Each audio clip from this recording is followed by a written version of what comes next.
Hi, friends. Welcome back to Adobe Live Bootcamp. My name is Cyn Lagos. I will be teaching you today some really cool stuff on Adobe Aero and Adobe Illustrator. If you're here for the first time, we're actually being joined by folks who have been participating with this for 3 days now. This is day 3. So if you haven't actually watched it before, I have them available on cynlagos.com/classes for you to restream whenever you're ready. I'm happy that you're here, so definitely join the chat and let me know where you're joining from.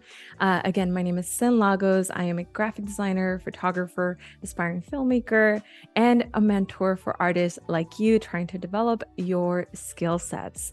So I'm really excited because all week we've been celebrating Pride, and it's been so awesome. We've been interpreting different definitions of or different expressions of what it is like to have this wonderful, beautiful, colorful, queer experience into a poster illustration in Illustrator. So I'm going to demo you a little bit of what we're going to do today as we translate over our illustration and our progress from the week into Adobe Aero. I'm really excited to show you this part.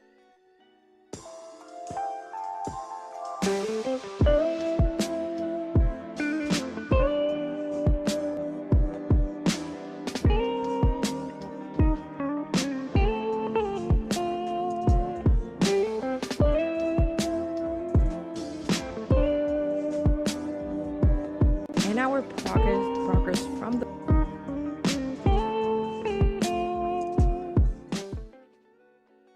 awesome. So you can check that out. Close that ads. You can check that out on my YouTube channel, where I'm going to be keeping all of the really cool mentorships that I take part in. And I'm really excited because today we're going to bring all of our cool assets into Adobe Aero, a really interesting app that is part of the Adobe ecosystem, which is amazing at developing augmented reality experiences. So like I said before, yesterday, we were mentioning a little bit about what the difference is with InDesign and Illustrator, which is particularly very similar to what we're doing with Illustrator and Aero. So Aero is a place where we're going to assemble our artwork that we've created and generated in other spaces, whether it's 3D applications or Illustrator, right? We've created some really cool stuff with illustrations, but also 3D effects in Illustrator. So let's jump into Illustrator so we can do a quick little recap of what we've been doing. So we designed some really interesting assets throughout the week that we then developed into some 3D, kind of more of a augmented graphic. So it's kind of awesome to see all of the different options we have within Illustrator alone that aren't necessarily a need for you to step into a very robust 3D program. It's kind of a segue to that, I would say. So a lot of these lessons that we've learned are things that you can still adapt into 3D programs if you want to step into that direction. So I really enjoy this part. It was really fun creating different design assets for us to develop our final poster design. Now, I'm not going to go over into so much the layout aspect in Illustrator because we're actually going to be assembling and taking some time in doing that in Adobe Aero. So we're going to do it together. Nevertheless, the steps of the process will feel a little bit different, but we're going to keep layout in mind. So I want to show you a little bit of how I prep, first and foremost, how I prep my files to bring them into Adobe Aero. It's a bit of a tricky space. If you feel a little bit daunted by this, it's completely normal. It is maybe the least fun part, I would say, if you think about how to export things isn't usually the funnest part, but once it's demystified, I really enjoy it. So I think this is something you're going to find really valuable for you to know how to translate assets that you create into Illustrator and over to Aero. And it might be actually fun once you get to learn it. So when we were in Adobe Illustrator, one of the things that I found that was really important in translating over my assets for Adobe Aero is that I want to create a bit of an organization. So I'm in Windows Workspace Essential Classics. In case you're wondering if your file looks a little bit different, that's where I'm at.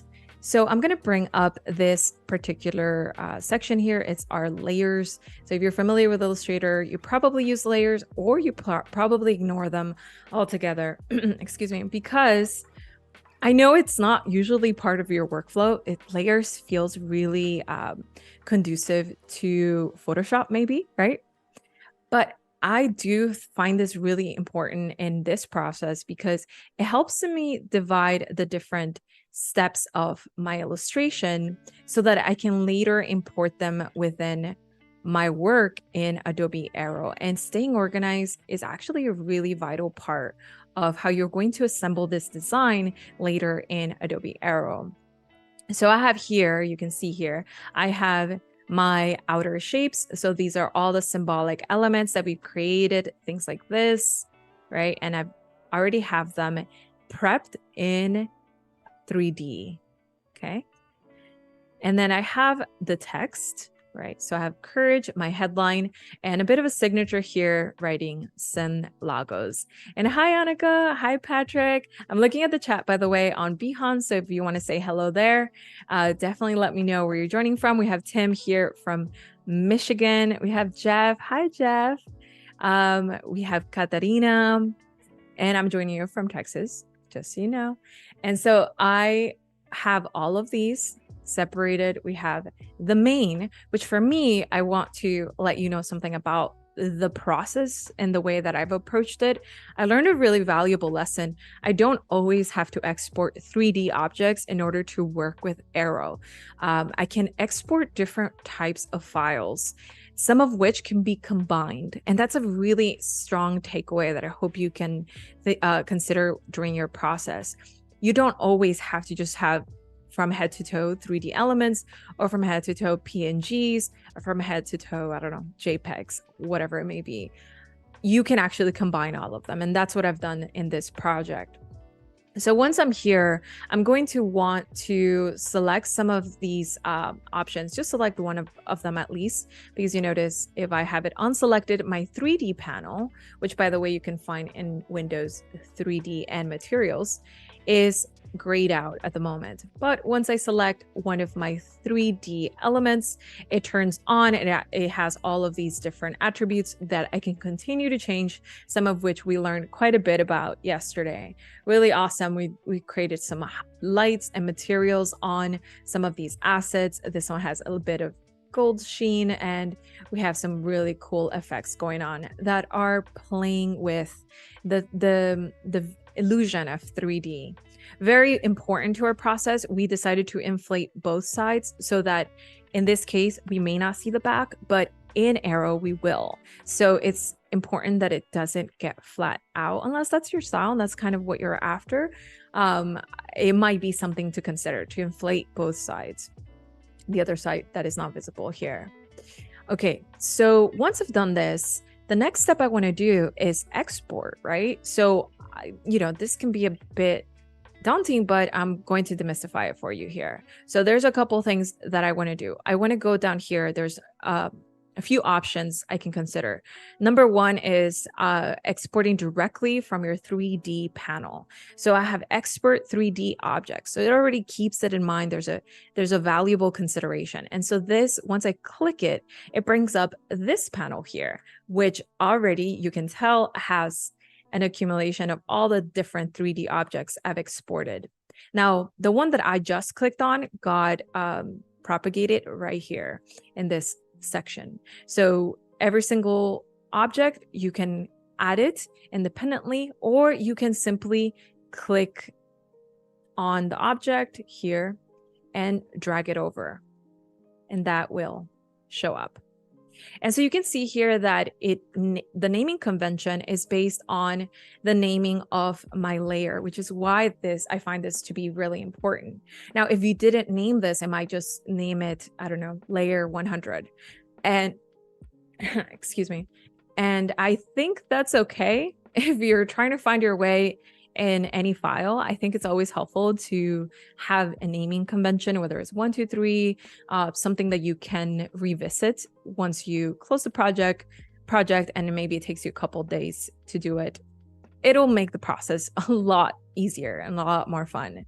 So I can still modify that. I can still hit flower in here and click it directly from here. If I want to say flower version 2, because I made a modification, I can continue to have different naming conventions here. So now this exporting process, by the way, is something that you can use in other projects, even if you just want to export your file to a simple JPEG, a PNG, an SVG file, things like that, that you're maybe already accustomed to, that have maybe nothing to do with 3D if you don't have to. But this is a really cool, easy way to just export assets and use them in other spaces. Maybe you want to export them to create a merchandise available for your audience. That could be cool. I know I've done that before. Or maybe you want them available for a different project that you're working on in Photoshop, things of that nature. So for our purposes, which is Adobe Aero, what I want to do, let me refresh this so I can still see the chat there. Stay connected with y'all. Awesome. All right. For Adobe Aero, what I want to keep in mind is the different types of file formats that I can use in Adobe Aero that are going to honor that 3D effect that we just created here in Illustrator, right? So I'm going to want to consider things like, instead of JPEG, we might want to consider something like an OBJ file. So it's like an object file, okay? And then we have GLTF. In my experience, OBJ tends to be like a perfect file to use. GLTF is hit or miss, so I tend to go for that. You can also export PNGs, and that could be helpful if you just want the file to look the way it is. It's not a 3D file. For example, we have these assets here. They're not 3D, they're imitating 3D, but they're not actually 3D. This one here, we created together. And we have maybe these back here. So again, you can have a combination of files that you can experiment with along the way. All right, so I'm going to also, along with exporting my OBJs, here is something else I find important in this particular project. So I got really excited when I learned that you can also import PSD files. Now, granted, we're not in Photoshop, so we're going to think, well, like, okay, what does that mean? And why would I be excited about that? So PSD files involve layers, right? So PSD and layers are very synonymous. And so Adobe Aero accepts PSD files because it considers those layers. So we may want to convert this project into a PSD file so that this way it imports those layers. And you can do that pretty easily. You can go here to File, Export, Export As, and then it goes into this section here and you can find PSD. Right? And I've done that already. I've gone ahead and exported all of these different files. And now you know how to do that too for your illustration, your interpretation of the design that we've been creating all week. And so now that I've done that, I think we can move on to Adobe Aero and assemble our project. All right, let's hit save there and close this. All right, so let's open Aero. Now I'm really excited to show you here Adobe Aero Basics, because I know this is a particularly new program, I would say, for most of us in our workflow. It isn't every single day that we find ourselves bumping into augmented experiences. But I think that is what makes this so cool and such a interesting project to delve into. At least that's what really attracted me. I love the fact that it's unique and it has so many evolutions in the program itself. So right away, I just want to invite you to learn a little bit about the UI of the home space. So we have our home here and we have this section called Learn. I think that's really important because I gained a lot of knowledge from these sections, which involve tutorials, project samples, steps along the way, questions you may have that, as you're creating your project, things like exporting, all of those elements, how to share, things of that nature are all involved in these tutorials here in the section Learn. So it's within the program and you can find it right away. All right, let's go back to home here and we're going to create ourselves a new file. Okay, let's call it Adobe Live.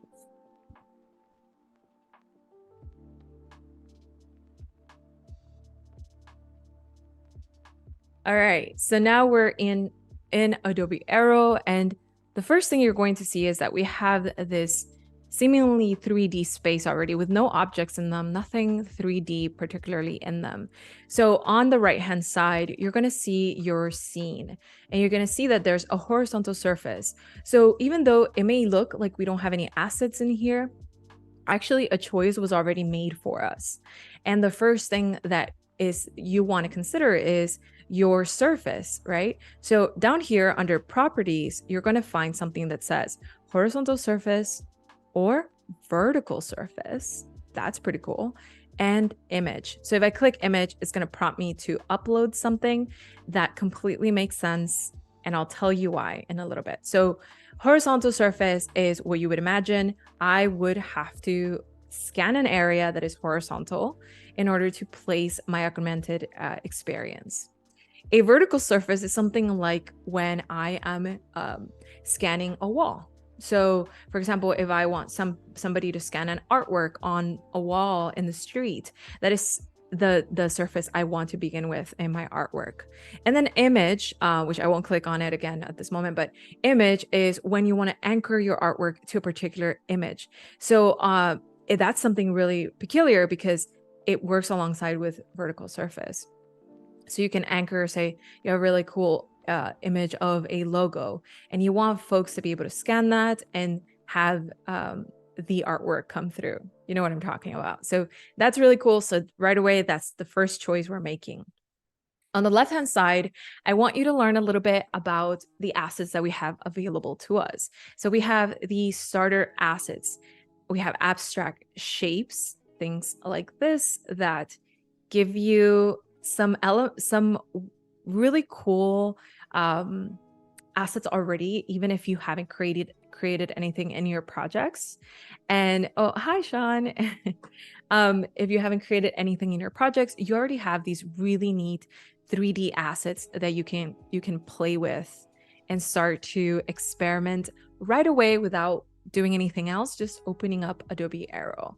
And I love this because even some of these can play a role in my final design that I didn't have to create because I can peruse through these design and say to myself, maybe I can just have this cylinder as my base and I can have this sphere as part of my artwork. And you can tell here already they are showing up on my right-hand side. So we had a vertical surface and now we have other assets. We have the disc, the drop, the knot, and the sphere. They have funny names. So you can see they're all 3D assets because you see this symbol here with the cube on them. So that's one way to know what kind of file they are. All right, so let's remove all of these for the moment, and I'm going to show you some other really cool assets we have going on. Some really robust assets, things like animations that have already sort of their own animation within them. Then we have things like directable characters, really kind of showcasing some of the possibilities of, let's see, I'm going to do this here, of what you can do. And I think that in itself is kind of cool because we didn't create an illustration of a character, but there are tools that can help you create things of that nature. And that, just perusing through my starter assets, I can see that that is possible within Adobe Aero. And then there's so many other cool stuff like letters and nature, some of these assets that I encourage you to incorporate into your design if you want to just have some of those foundational assets that can add to your artwork.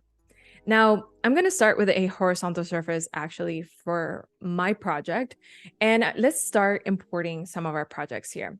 So I'm going to go into my working file here and find myself the PSD file. So I decided to import only the heart.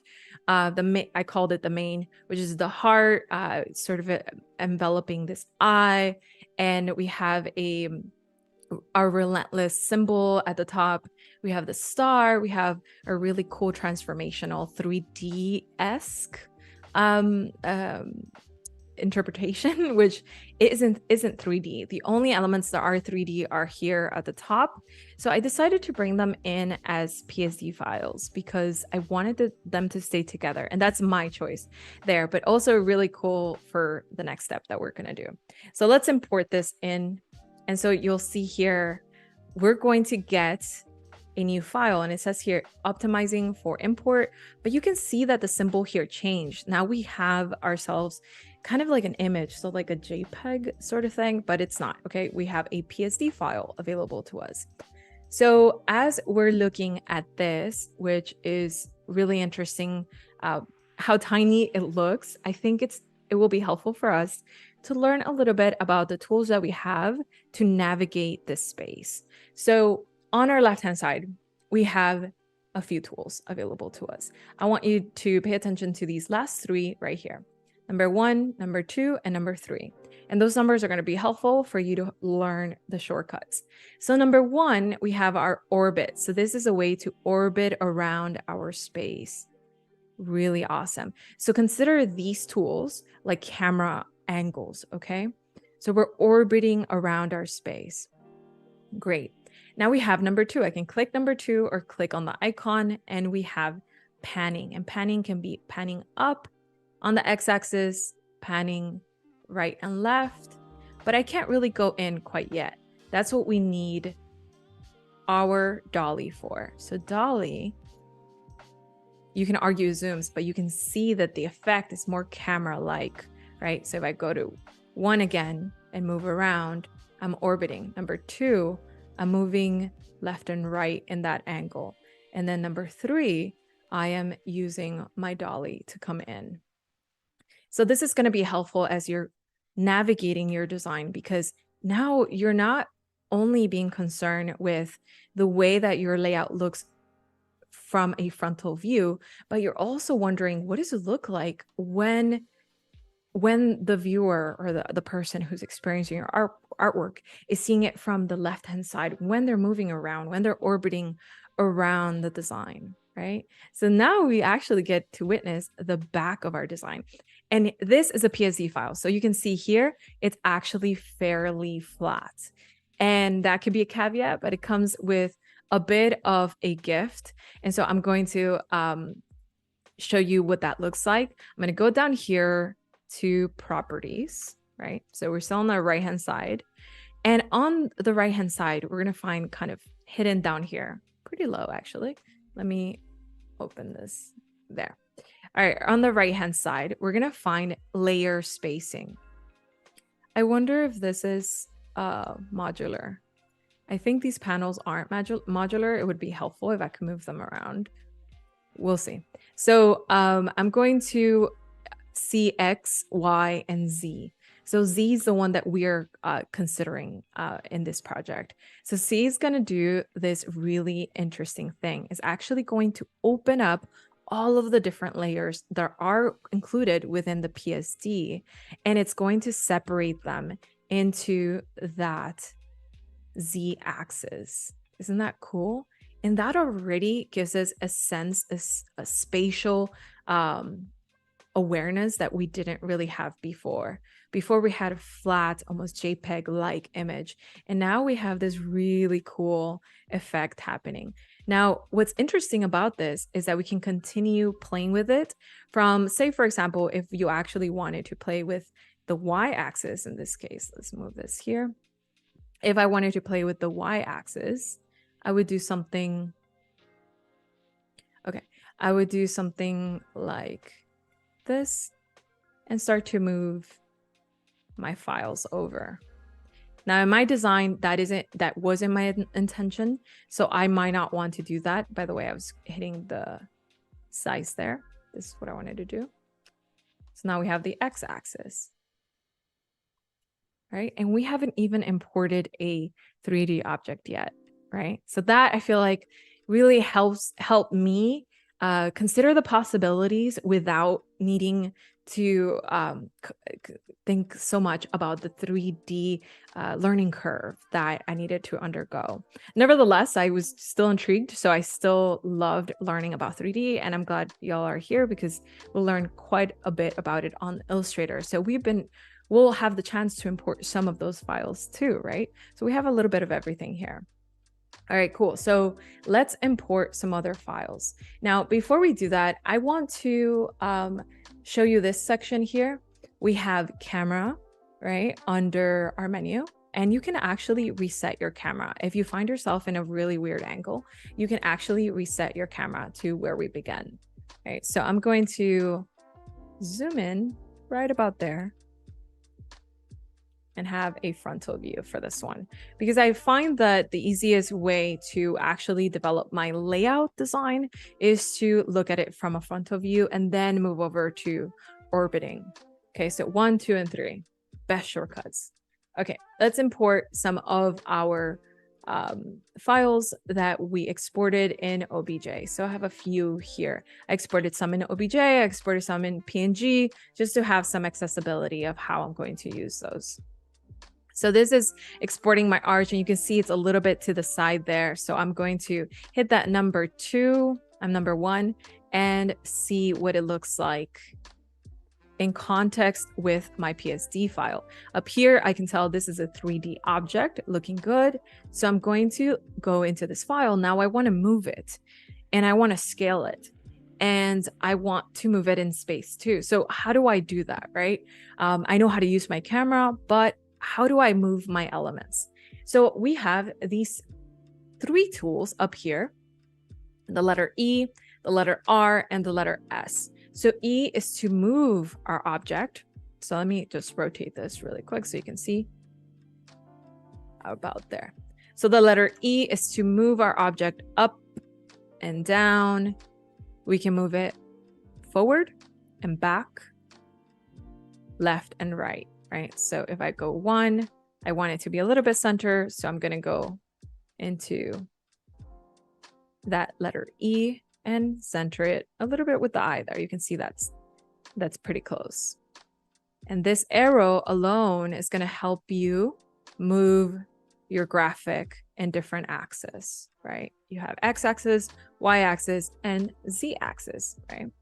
So really interesting because all of these different panels, you can use them independently of the shortcut. You can also use these properties in order to move around your object. So if you want to rotate your object, you can also use this right-hand side panel for you to do that. So we have, hi Garrett, hi Oliver, thank you for joining us. We're working on Adobe Aero, and we are assembling our artwork that we began on Monday, celebrating Pride. So I'm going to be importing a lot of my OBJ objects, which carry on that 3D essence into my Adobe Aero. And let's continue that so we can explore some more of our tools. All right, so I'm going to import maybe I think I had a yellow arch here. Yes, I think it's this one here. So I'm going to import it. Now, something to note that can be a little bit cumbersome is that the objects have to be imported one by one. And that can be a little bit tricky depending on what you're doing. But I think there's a reason for it, to be honest, because I could imagine all of them importing at once and it just being chaos. So it's nice to take care of each one independently. Okay, so let's click on the letter. We had letter E for move. We have letter S for scale. And I want to make this one a little bit smaller than this one. So I'm going to hit that letter E and move it backwards. Number one, to rotate and look at my artwork. It's just really fun to just have those shortcuts available to see what it looks like from far away, from close up, from above. You can see that these two carry that 3D element, whereas these don't. We're still kind of playing with that illusion by separating our PSD layers. Okay, so now let's go back to this point of view. I find that this 45 is a really helpful way to navigate my artwork. Something around there. Okay, so let's import another file here. I think I'm going to start importing some of these cool guys. The word courage.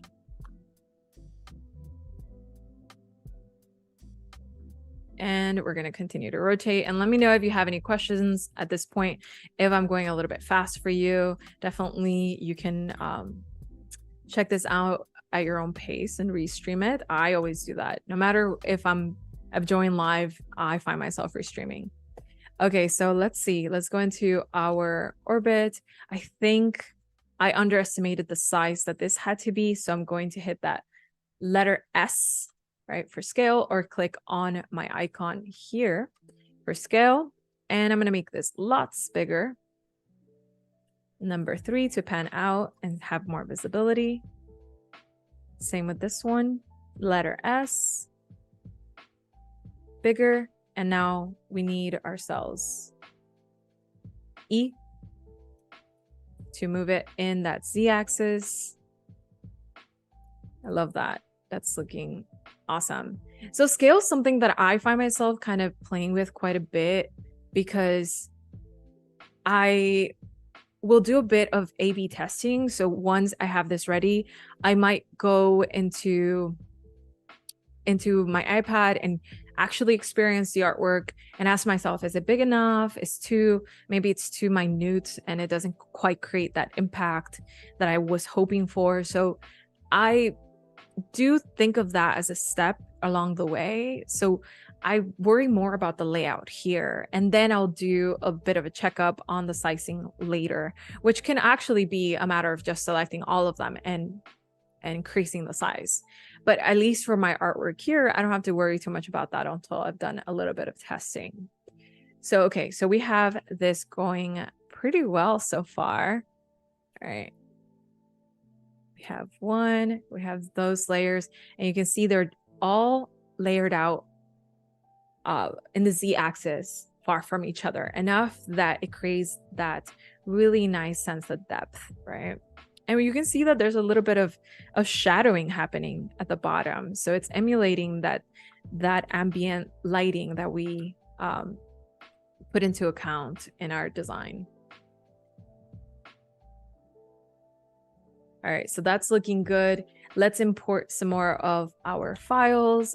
And you're gonna get kind of used to this process and that essence of, okay, how am I going to assemble? You can see that it helped for me to assemble it in Illustrator and sketching, by the way, because I sketch everything. For some reason, I find that to be so much simpler because it's less using tools and it's a little bit more organic. And you can think about that layout design beforehand as you're establishing yourself into the Adobe Aero workspace. You don't come in, you can experiment, sure, but you don't come in without like knowing more or less where each of your objects are going to land.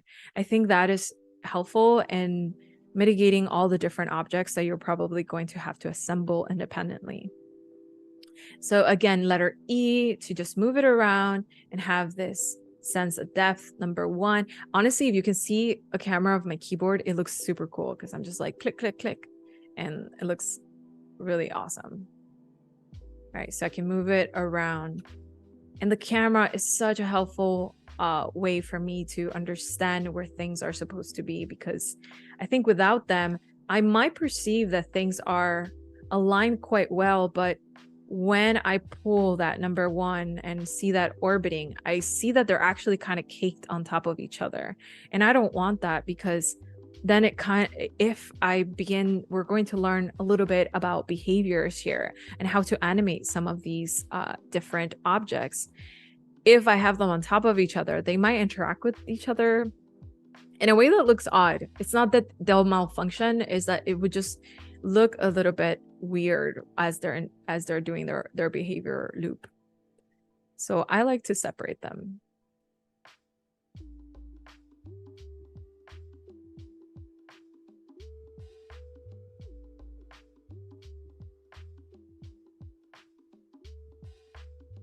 I love seeing my artwork up close because you can just see all the really wonderful detail.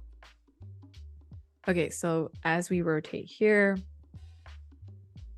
I think this fella needs to be smaller.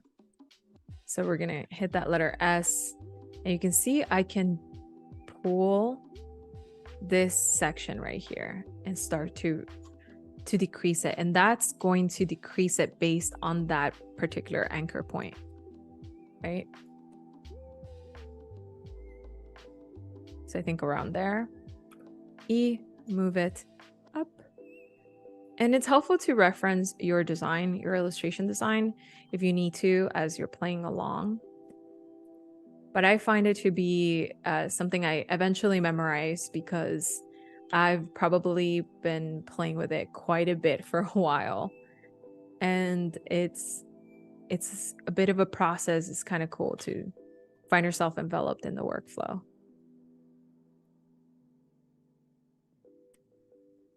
All right, so this is one of those occasions where I can see things are getting a little bit too scrunched up. I'm a little bit at a loss with my camera angles. I might want to go up here and hit Command B or reset my camera to have a reset and start over, right? So let's zoom in here. One, and you can see that these two are kind of on top of each other, and that's not what I want. So I'm going to bring this forward. And I know this lands about there. And I'm going to hit that letter S to scale it. Hit that letter E to bring it up, S, scale.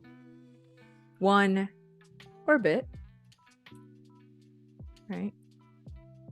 Move the positioning on an X axis, move it on a Y axis, and a little bit on that Z axis. All right, so now you can see where it's landing in space. It's a lot forward, actually. I definitely want to bring it a little bit back. And now that I've done that, I find it to be kind of helpful to have all of the parts that I wanted together to be important. I like to import them all at the same time. So I know in here I have my signature. So I have Cyn, my first name, Cyn, and Lagos. Ooh, gigantic, right? So we're going to hit that letter S again and start to move it around.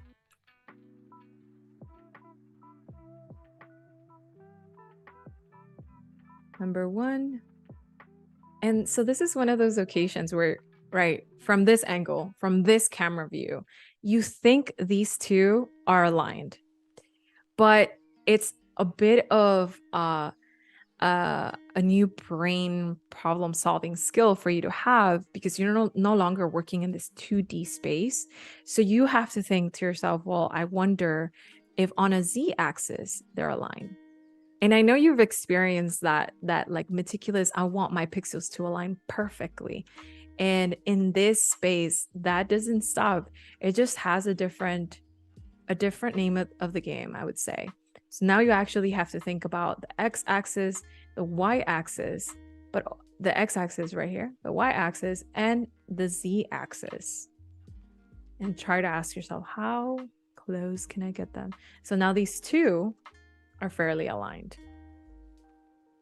You can see it selects them here.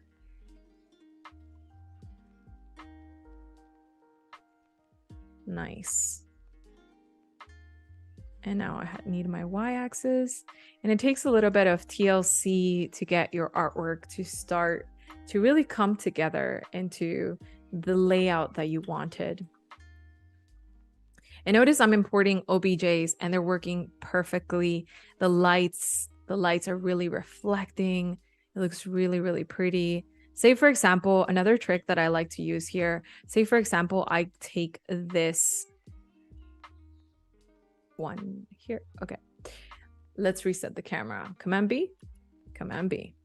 All right, so I often find myself doing that. It can get a little wild in this space. So say for example, I find myself taking this way up, and I thought that would be cool for a moment there, but I don't know, sometimes it can you want to reconsider your workspace, and maybe you want everything to land on the baseline. So it's pretty cool to have these options here. You have replace asset, so we can replace that asset with something else. We can move to ground, which is something I want to do here. So then it brings it down like gravity, and it creates a baseline. So now you can start over and say, well, actually I wanted it about here, about 4.1 centimeters, if that is the way you're going about it, right? So I find that helpful once in a while whenever I actually want to anchor my work to the base. So let's hit that letter E, S.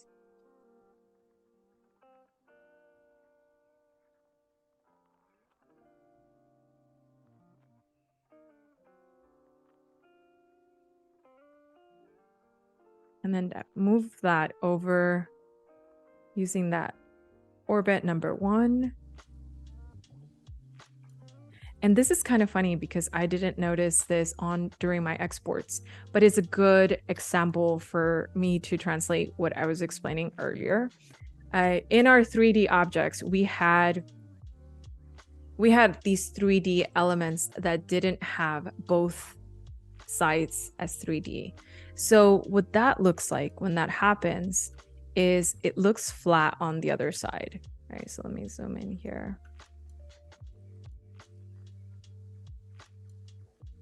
So you can see how the word Lagos, my last name there, Lagos, is 3D in the front, but completely flat in the back, which could be cool. It could be something that you're doing. It could be intentional, but you can see how the 3D didn't go over to the other side, and that's because we didn't hit that 3D inflate both sides check mark in our 3D and materials in Illustrator. So you might want to do that if you want to get this result, which actually gives that complete 360 3D effect, much like in this one. So I did check it on this, I did check it on this, and I didn't check it on this, which again, it doesn't have to be a mistake. If you're doing that intentionally, it might work out just perfectly. Like the rainbow could have looked pretty cool with that flat back. Okay. We can get pretty meticulous here, but I'm going to go about there. Let's see how we're doing. Awesome. We progressed quite a lot just then. And I think the shortcuts are such game changers. I'm going to import a few more just for the sake of time so we can jump into the behaviors. I'm going to import, for example, we have this one.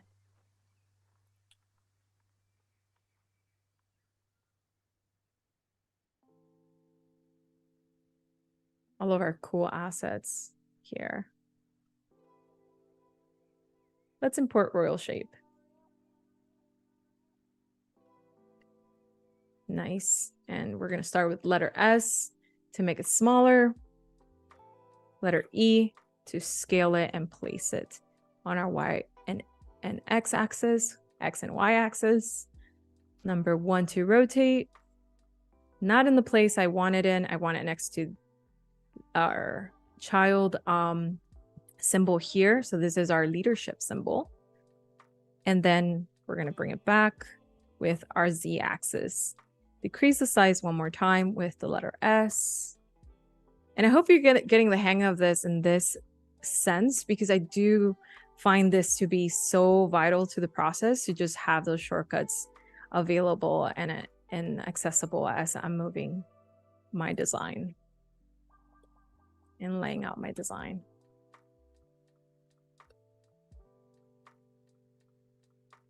I said I was going to do just one, but I need one last one. this is my little guy here. Because otherwise we have an empty space. Can't do that, right? We can't do that. So, but it's quick and easy. Now, the one that I haven't used quite a bit is the letter R, which is rotate in this case. So you can see here in rotate, I can hit the letter R and it creates this really neat bubble. And it's 360 essentially. So you can rotate however you want and have a bit of an angle into your design.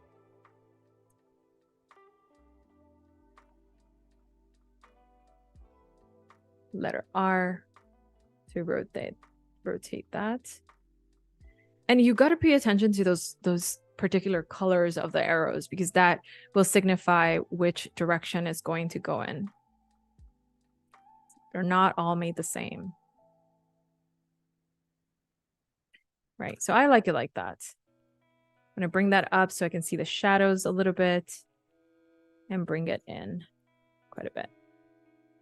Let's do a little bit of orbiting to get a sense of where we're at. And I think that's looking great. Okay. Orbiting back to center, and let's play around with some quick behaviors. Okay, let's go into our behavior module, which is right here, this little running guy at the bottom. And when we click on any given tool, we have the ability to add a trigger. So triggers are based on almost essentially what that word is. So like, if you want the experience to be experienced within the moment the person's looking at it, then you hit that letter start. I often use that, tap is when they actually use their finger to touch the mobile device or the iPad or what they may be using to experience the artwork. Proximity to enter is based on how close they are, and you can create centimeters, inches, however you want, and that will give them a sense of this is happening as they're interacting with it, which is awesome. So each trigger is attached to an animation, a particular behavior, right? So that's better said than animation. So I like to think of my headline as something that can hide. At first, I'm going to hide it, and then I'm going to show it. So each of these have their own properties right here on the right-hand side. So you're able to actually determine whether this hides in 5 counts. If it hides infinitely, that would not be that cool because we want it to show eventually, but maybe it delays a few seconds before the next thing happens, which is also really helpful. So I'm going to actually leave it as is, and I can go into this little play button and click play, and you can see more or less how it happens. It happens fairly fast, so I might want to delay it a little bit. Right? Okay, so that's good. And we can actually do it maybe a couple times. So it does it a couple times. Now we have the section here on preview, and we can see how it happens. I asked it to do 3 times in a very small amount of seconds. So that is why I did it like this, right? So you might want to start kind of playing with it and seeing how that works. Now that's our preview section. It removes that menu on the side, and we get to see exactly as what each behavior is doing as it's working. So we might want to increase that number so it's not too intense. Oh, it's this number, duration, right? 2 seconds. Let's hit preview. Yeah, that's much better. It's a little bit smoother. And we could probably rotate it, but let's explore some more behaviors. Now we have this behavior here that I want you to take a look at. So in this one, we're going to use a trigger at start as well. That's because that's mostly what I like to use. I like to use start or tap, one of the two. So when I click start, I want this to maybe rotate, right? So I want it to rotate. And again, all of my property changes happen right here on the right-hand side. So I can change this over and say maybe play count is 2 times. about this much. And you can see there it selects my object or subject. I can change that over to rainbow if I want to change that property to another object, and hit that letter play. Oh, we need to rotate it a little bit, right? So let's do a quick roll here. So we have it on flower, and do a bit of rotation. And you can see there that it rotates fairly slightly. So let's do 360 here. And you can see it's gonna rotate right away. Okay, cool. Let's do a trigger on tab for this guy. And we're going to add a rotate behavior too. Maybe we add an orbit. How about that? So you can see there's a little bit of a exclamation point there. That's okay. That's just asking, what do you want it to orbit around? So I can choose to orbit around the heart shape. That could be neat. So you can see it goes around that heart. So now because we clicked on tab, this might act differently. So it doesn't happen on start. I actually have to tap it for it to work. Isn't that cool? So that means that when your audience is experiencing the artwork, they're going to tap on the screen and this is going to happen, which is super awesome, right? So I want to show you a little bit of how that looks like on our demo here. Now that we've learned all the different ways to assemble our artwork in Adobe Aero, add behaviors, let me show you what that looked like on our demo.